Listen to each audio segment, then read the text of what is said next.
Sir हम 2013 के बाद हमारी कोई भी सैलरी हमें रिलीज नहीं हुई। तो आप सरवाइव कैसे कर रहे थे 2013 से? बहुत बहुत मुश्किल से। टूरिज्म के जो 4 स्टेशन है उधर सैलरी नहीं मिल रही है, जैसे मानसर, सुरहिसार, परमंडल, उत्तर बयानी में। क्या इनका परिवार नहीं है? जे भी 40+ 50+ हो गया है। और 2013 के बाद इनकी सैलरी बंद कर देगी और इसके साथ 2017 में इनकी बायोमेट्रिक भी होगी है। उसके बावजूद भी मैं ये सरकार से ये पूछना चाहता हूँ, आपने इनकी सैलरी बंद क्यों की? ये जो दबा कुचला डेली वेजर है, जो 15-15, 20-20 साल से ये लोग अपनी ड्यूटी सर अंजाम दे रहे हैं, लेकिन सैलरी बंद करने की क्या रीजन पड़ी आपको?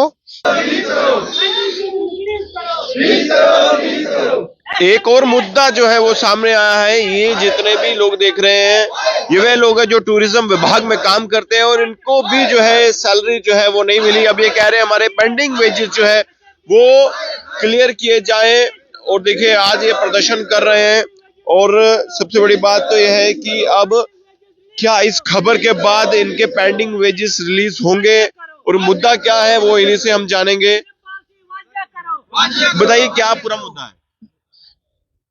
सबसे पहले मैं आपका शुक्रगुजार हूं, क्योंकि आप हर वक्त जम्मू कश्मीर के, चाहे वो डेली वेजर्स है, चाहे वो परमानेंट मुलाजम है, पेंशनर हैं, उनकी आबाद को उजागर करने की कोशिश करते हैं और सरकार तक पहुंचाने की कोशिश करते हैं। आज का जो प्रोटेस्ट है, टूरिज्म डिपार्टमेंट के अंदर 2008 में ये लोग एज ए कैजुअल लेवल तैनात किए गए थे। 2013 तक रेगुलर इनको सैलरी मिलती रही और 2013 के बाद इनकी सैलरी बंद कर देगी और इसके साथ 2017 में इनकी बायोमेट्रिक भी होगी है। उसके बावजूद भी मैं ये सरकार से ये पूछना चाहता हूँ, आपने इनकी सैलरी बंद क्यों की? ये जो दबा कुचला डेली वेजर है, जो 15-15, 20-20 साल से ये लोग अपनी ड्यूटी सर अंजाम दे रहे हैं, लेकिन सैलरी बंद करने की क्या रीजन पड़ी आपको? ये लोग काम कर रहे हैं। मैं ये कहना चाहता हूँ, 5 अगस्त 2019 के बाद ये स्टेट थी, उसके बाद इसको यूटी में तब्दील किया गया। बड़े बड़े कमेंटमेंट किए गए, सब्ज बाग दिखाए गए कि हम इनकी रेगुलाइजेशन करेंगे, मिनिमम वेजेस एक्ट लागू करेंगे। लेकिन 7-8 साल का अरसा गुजरने के बाद कोई भी ठोस पॉलिसी फ्रेम नहीं की गई। चाहे एलजी एडमिनिस्ट्रेशन की बात करें, उसके बाद यहाँ जो इलेक्टेड गवर्नमेंट है वो भी वजूद में आई, लोगों के साथ बड़े बड़े कमेंटमेंट किए, हम डेली वेजर को सबसे पहले रेगुलाइजेशन करेंगे, हम यहाँ 1 लाख नौकरियां दे देंगे, हम 200 यूनिट बिजली फ्री दे देंगे, 10 किलो राशन दे देंगे। लेकिन चाहे एलजी एडमिनिस्ट्रेशन की बात करें, चाहे यहाँ की चुनी हुई सरकार की बात करें, दोनों फेल हो चुके हैं, दोनों नाकाम हो चुके हैं। जो ये डेली वेजर पिछले 30 सालों से धड़क रहा है, जिसके ऊपर जुल्म और सुतम हो रहा है, लेकिन इनको तस से मस नहीं है। मैं ये कहना चाहता हूँ, चाहे पार्लियामेंट की बात करें या यहाँ की बात करें सरकार की, जब जब हमने देखा रूल एंड रेगुलेशन ये सिर्फ अपने फेवर में बनाते हैं, आम लोगों के फेवर में नहीं होते। तो मैं ये कहना चाहता हूँ, अपनी सैलरी इन्होंने बढ़ा दी, 1.5 लाख से 3 लाख कर दी, लॉसेस बढ़ा दिए, सीडीएफ फंड बढ़ा दिए, गाड़ियां ले ली।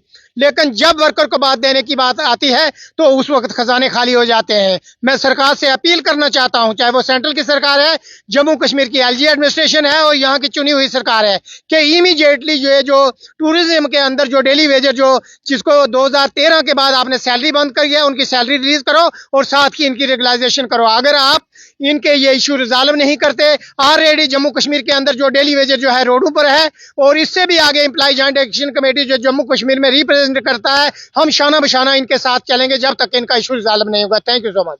आप बताइए। सबसे पहले मैं आपका और आपके चैनल का धन्यवाद करती हूँ, क्योंकि जो टूरिज्म डिपार्टमेंट वालों ने सर से कंडक्ट किया, सभी की सपोर्ट मांगी है। एसएमडीए जो है इनका, तो वो इनके लारे पे लारे जो भी इनका आता है, जैसे सभी को सैलरी मिल रही है। टूरिज्म के जो 4 स्टेशन है उधर सैलरी नहीं मिल रही है, जैसे मानसर, सुरहिसार, परमंडल, उत्तर बयानी में। क्या इनका परिवार नहीं है? जे भी 40+ 50+ हो गया है, तो आज इनके लिए कौन सा जगह रह गई है जहाँ पे दूसरा काम करेंगे?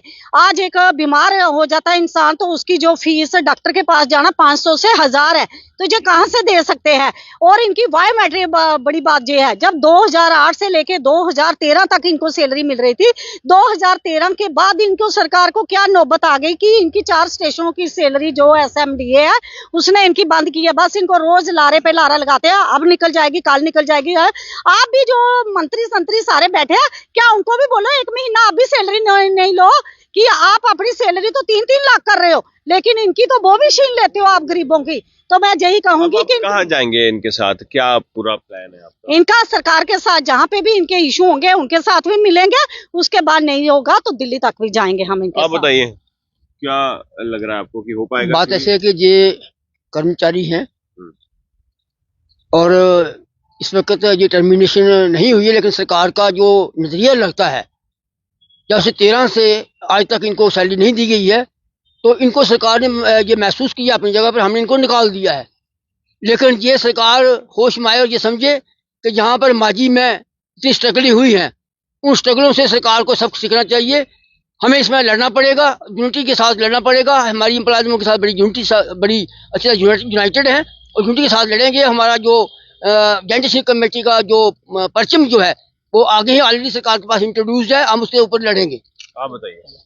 सर हम 2013 के बाद हमारी कोई भी सैलरी हमें रिलीज नहीं हुई। तो आप सरवाइव कैसे कर रहे थे 2013 से? बहुत मुश्किल से सप्लाई कर रहे थे। उसके बाद हमने जॉइंट एक्शन कमेटी के साथ अभी राब्ता किया, तो अभी हम ऊपर सरकार तक अपनी आवाज पहुंचाएंगे। तो देखिए अब क्या इनकी मांगें जो है वो पूरी होंगी, यानी कि इनके जो पेंडिंग वेजेस वो क्लियर होंगे, अब तो ये वक्त ही बताएगा। लेकिन अगर सरकार में अगर कोई भी लीडर देख रहा है तो मैं उम्मीद करता हूं कि इनकी बात सुनी जाए, ताकि इनकी जो मुद्दे हैं और जो इनकी पेंडिंग वेजेस है वो क्लियर हो जाए। देखते रहिए जेके मीडिया। धन्यवाद। जय हिंद।